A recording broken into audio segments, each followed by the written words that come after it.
Hello and welcome to So What You're Saying Is. I'm Peter Whittle.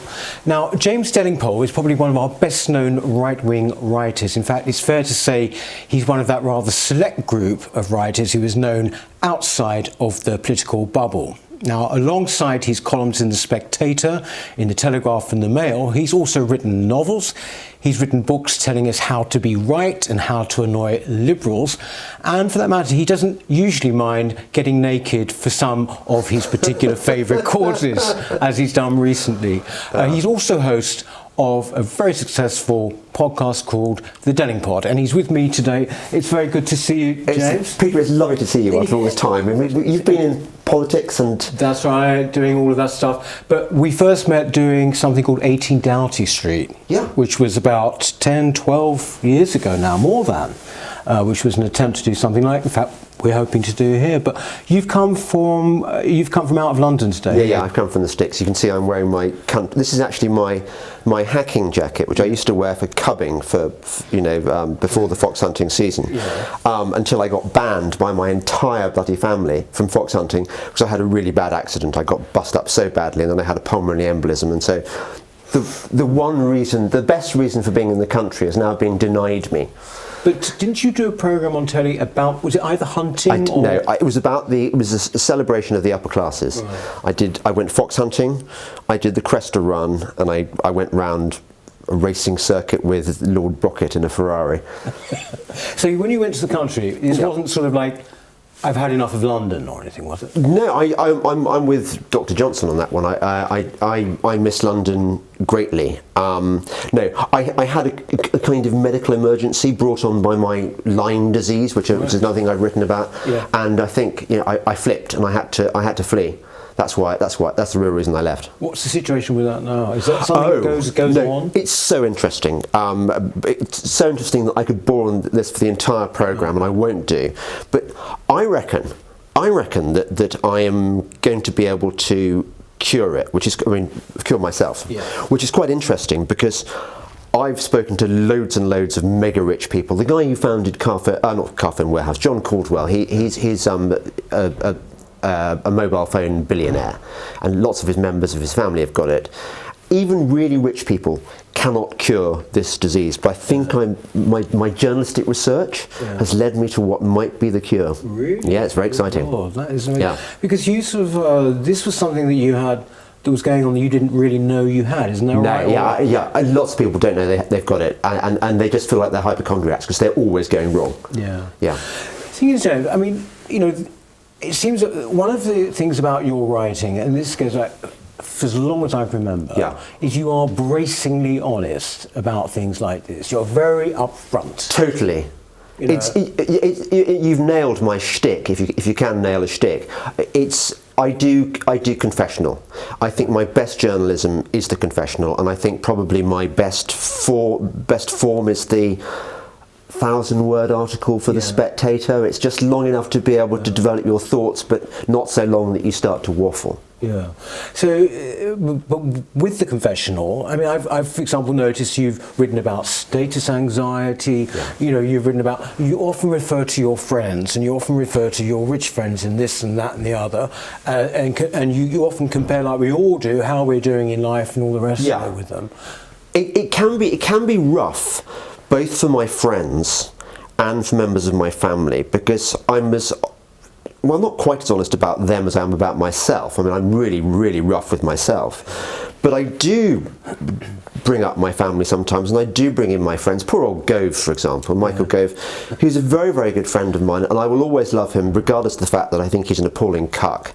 I mean, I think he's completely sold out the Conservative cause. Maybe he's got a game plan, but regardless of that, I will always love him. But I reserve the right to criticise him acidly in print, which I do, and sometimes that can ruffle the feathers of friendship slightly. But the thing is that I don't mean to just blow smoke up your arse or anything. But the thing is, you are therefore remarkably unvain, as if there is such a word. I mean, look, writers, politicians, they are always thinking how they are looking in a certain thing or in a certain. I was born with a weird defect, probably lots of weird defects. One of them is, I was always convinced that if I was lying, people could see into my head and know I was lying.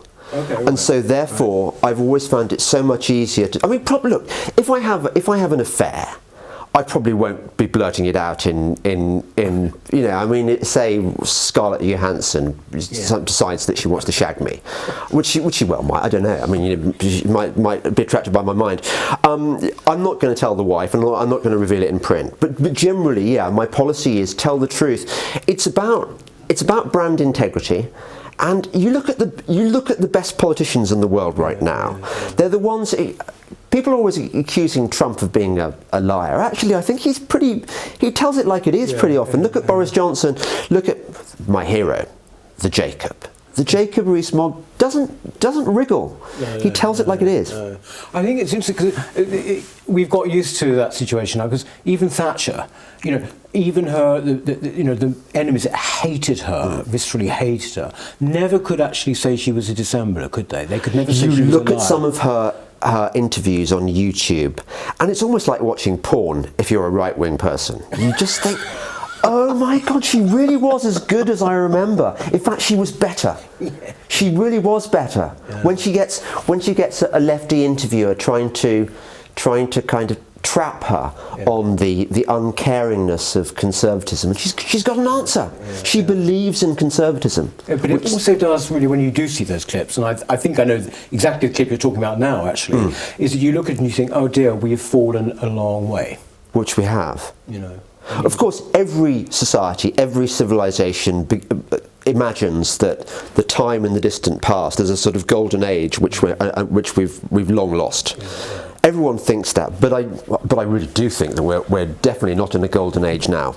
We're talking about you talked about your friends and what they're doing, and how much money they're making, all the rest of it. Yeah. You were famously at university with Cameron. Yeah.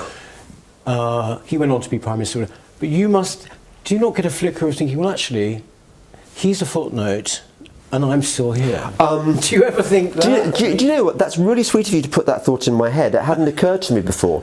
I think of Cameron in terms of tremendous, in fact, not just Cameron, my whole Oxford generation. I look at them with tremendous disappointment. When I was there, I was thinking, we've made it. We are the future. We are going to make the world a better place because we're clever, we're likeable, and we're sound. And what I've discovered in the decades since is that none of my Oxford contemporaries was sound, or very, very few of them. I mean, I probably count them on the fingers of one hand. That they all, either they were dissembling at the time, or they were just sort of unformed in preparation to becoming these sort of globalist social democrat figures, believer in the kind of liberal elite values, etc. Davos man. Well, I'm not sure whether they thought that at the time, but that's certainly what they became. And as I've got older, part of me has stayed a child. I mean, I'm still very irresponsible, very, very naughty, unhouse trained, which is why I'm really unsuited for any other job than being a gadfly shit poster, basically, is what I do. Sometimes I shit post elegantly, sometimes I just do it on Twitter. But so that part of me stayed young, but the wise part of me has realised just how sad it is that how few moral principles people actually have, how little ideological backbone. People tend to trim their sails according to the reigning hegemony. They don't stick up for their principles. People go for the money and the status rather than the integrity. And I feel like Cato in this regard. Cato, I gather from reading my Robert Harris novels, he was just disgusted at the way that Rome was declining and wasn't going to compromise. And that's where I am. I just won't compromise with these bastards. You've been a journalist all your life, since the university. So you're talking like 20, 30 years now, It was so much better, Peter. I know, but this is starting out, if you've pretty much held the same sort of views, you pretty much held your principles, you say. Yeah. What was it like starting out compared to now, being, if you like, a right-wing journalist? It's quite interesting, actually. I think if you go back to the early stages of my career, I was not vociferously political. I used to do a lot of kind of interviews with movie stars, with rock stars. I was a rock critic. I did... For The Spectator, weren't you? No, for the Sunday Telegraph. And I don't think I could have hung out with all those movie stars and rock stars holding the out political views that I do now. I remember going to interview Julian Cope when I had long hair, had shoulder length hair. God, I missed that. And Julian Cope thought I was one of him. He thought he called me a long hair, and so I don't think back in the day that I came out, I think, with that book, How to Be Right, when I think all the frustration of the way that the world was going started bubbling up until I could contain it no longer, and I had to do a book about it. I can't remember, was it 2007 or something? I think it was. I remember it coming out. I remember coming to the launch, actually. So it's only really about 12 years ago that I've really been aggressively out as a conservatarian. I don't call myself a libertarian because libertarians are too... I don't mind being a libertarian, the adjective, but I think libertarian, the noun, they're a bit weird. But you weren't personally, particularly political, at least you were hiding it. Sorry, I should have answered the question you were leading towards. I know what you want to know. Is definitely things have got so much harder for people of my political persuasion to now. In the last 5 years, I get called an extremist, a Nazi, far right, etc. These are words that were never ever used against me before. Now, my political position has not changed one iota, and yet here I am being accused of being the far right. Well, the far right are kind of black shirts, I suppose. Yes, exactly. There's the argument that Hitler was really a socialist, which I believe, actually. He was on the far left rather than the right. The difference between the communists and the Nazis was a cigarette paper's difference, which is why the Nazi flag has the red of communism on it. But that's by the way. I'm not an extremist. I believe in limited government, low taxes. I believe in Brexit. I'm not racist. I'm sexist up to a point. I mean, I think feminism's gone way too far. But I'm not an extremist. But you see, interestingly, all of those the points you made there, they were broadly speaking economic ones, right? So in the 1980s, when you started, all the battles were economic, weren't they? But it seems to me that now all the dominant issues are cultural ones, aren't they? Isn't this and this is far more left, isn't it? And dangerous, and you're right. Because the left lost the economic argument with the fall of the Berlin Wall. So they had to, on Gramscian principles, they had to conduct their long march through the institutions. And that involved a small cabal of social justice warriors, that's the current term, I mean, cultural Marxists, whatever you want to call them. Every institution, from the army to the Royal Shakespeare Company, obviously the BBC, has been captured by the left. Even charities now? Yeah, well, I think, you say even charities, I think charities are one of the first to go, Okay. So that basically, it's interesting, we're doing work at the New Culture Forum at the moment on this very thing of the Long March. Do you think, when people talk about the Long March, it either sounds weirdly conspiratorial, or was it, as it were, something that was prepared and organised? How do you see it? It's a bit like saying, well, of course, Hitler didn't, when he wrote Mein Kampf, he didn't mean any of that stuff about the Slavic Untermenschen and about well, duh, what happened afterwards, after he wrote that book? In the same way, the Gramsci, all the cultural Marxists, Adorno, they weren't joshing when they talked about their plan to overturn Western civilization by attacking marriage and promoting homosexuality and etc. They were for real, and lo, what they predicted has actually happened. Well, it's sort of hollowing out the culture from the inside, isn't it? Essentially, that's the whole point of the Gramscian thing, isn't it? Yeah. It's to sort of hollow it out so that there's no confidence left in it at all. My sense really is that things have become more leftward, as you say, and you're called these particular things that you wouldn't have been called before. Has it gone one step further with you, James, in the sense that, are you censored? I mean, are you in any way, have you had any of those attacks that people have had, you know, where essentially, you know, they try to take you off social media or any of this stuff? Have you ever had anything like that? I just feel that the day is coming when I will be taken off Twitter, denied space on Facebook, even have my bank account stopped by my banking arrangement stopped by PayPal, I don't know. You see it happening. They're falling like dominoes, and I think I do worry about the power of Silicon Valley and this alliance. It seems to me that the liberal elite, for want of a better phrase, the globalists, the Davos man, that sort of the political entity that's dominated our culture for since the war, really, is on its last legs. I think we're in revolutionary times, and what happens with decaying regimes? Do they willingly surrender their power? No, they don't. They start. You look at the Second World War. When did the nastiest and the most killing happen? It happened sort of after 1944, basically, when Germany was losing and decided that they wanted their Gotterdämmerung. In the same way, look at Brexit now. The liberal left establishment, which is Remain, basically, once it's Gotterdämmerung, they don't want to go down without a fight. They will not surrender their power meekly or gracefully. But you see, not only do they not want to surrender it, it seems to me they've all doubled down. I mean, you know, we've seen this with the BBC and everything. I was wondering, therefore, if you take the broader cultural landscape, take a book like How to Be Right. Yeah.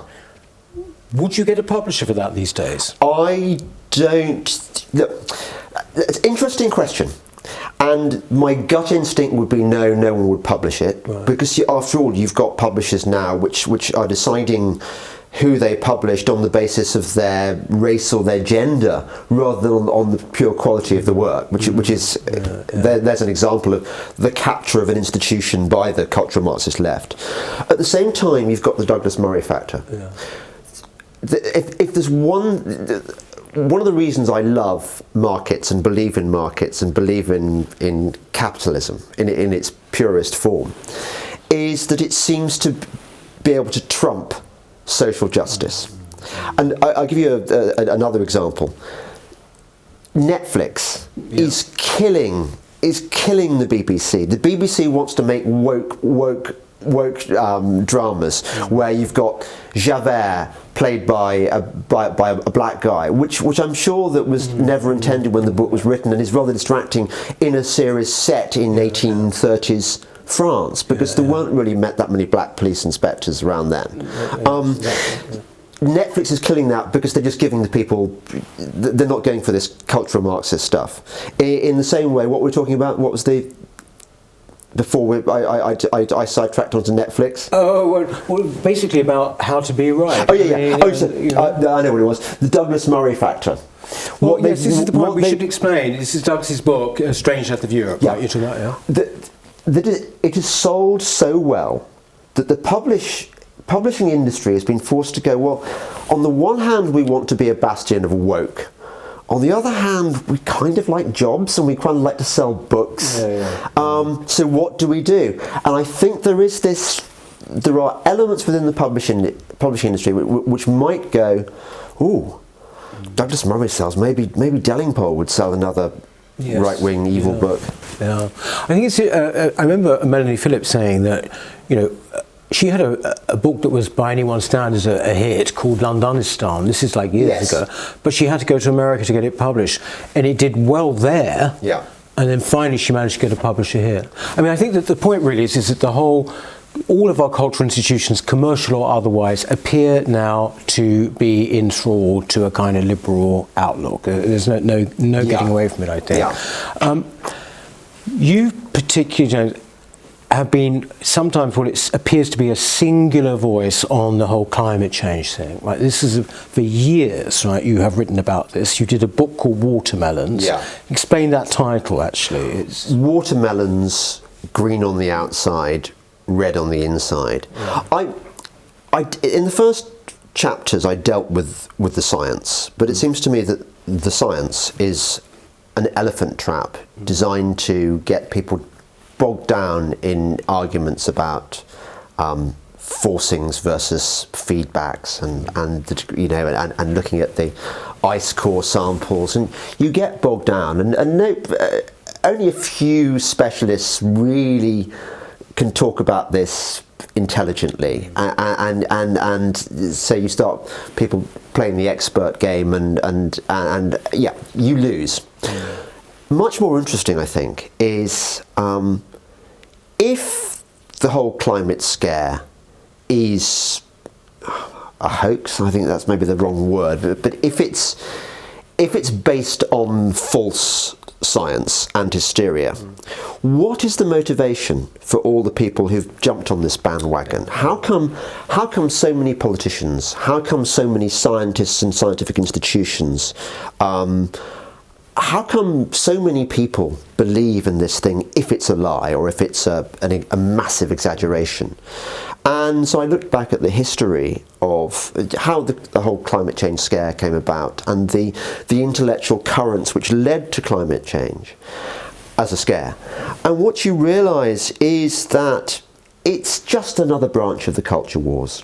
It's the authoritarian element within our culture, which would prefer it if unelected technocrats could make these rules which benefit corporatists, rent seekers, which benefit the scientists who are recipients of massive amounts of funding to research this essentially non-existent problem. The green NGOs, Friends of the Earth, Greenpeace, benefit from the hysteria. So there's this sort of concatenation of interests where everyone benefits from promoting this scare story. Finance. You think about you can make more from wind turbines than you can on the stock market. I think you get something like 9% guaranteed. But this is only guaranteed because governments are stupid enough to subsidise this Potemkin industry. Yes. It seems to me that the whole thing as well was a bit of an attack on the West, actually. I mean, it was an attack on capitalism in America, wasn't it, really? I mean, that's obviously come unstuck now in a big way. What's the basis of any economy? It's energy. Without energy, you can't build Land Rovers. You can't power the machines in hospitals. You can't print books. You can't do anything. So energy. If you attack energy, you question energy. You are questioning the whole basis of Western industrial civilization. And of course, the Greenies would have you believe that that's a good thing. That actually economic growth is bad in itself. Which is of course the opposite of true, because actually economic growth is what enables economies to be clean and eco-friendly. You look at what happened in the mid-19th century with the River Thames. The Thames was known as the Great Stink. There were bodies floating by. People getting off at Waterloo Station would vomit in the summer at the smell of the open sewer that was the Thames. Then they built the embankment. Why did they build the embankment? Because why could they afford Bazalgette and so on? It's because the economy was booming. It was a free market. Taxes were really low. I think at the peak of the Victorian age, taxes were running about 10%. And we did pretty well out of it. We ruled half the world, and a lot of people got very, very rich, and a lot of poorer people got less poor. If you are taking on, as you have done, not just in your book, but continuously, journalistically, you've taken on these huge lobbies and indeed the kind of Davos man or whatever, his attitude, their attitude to this.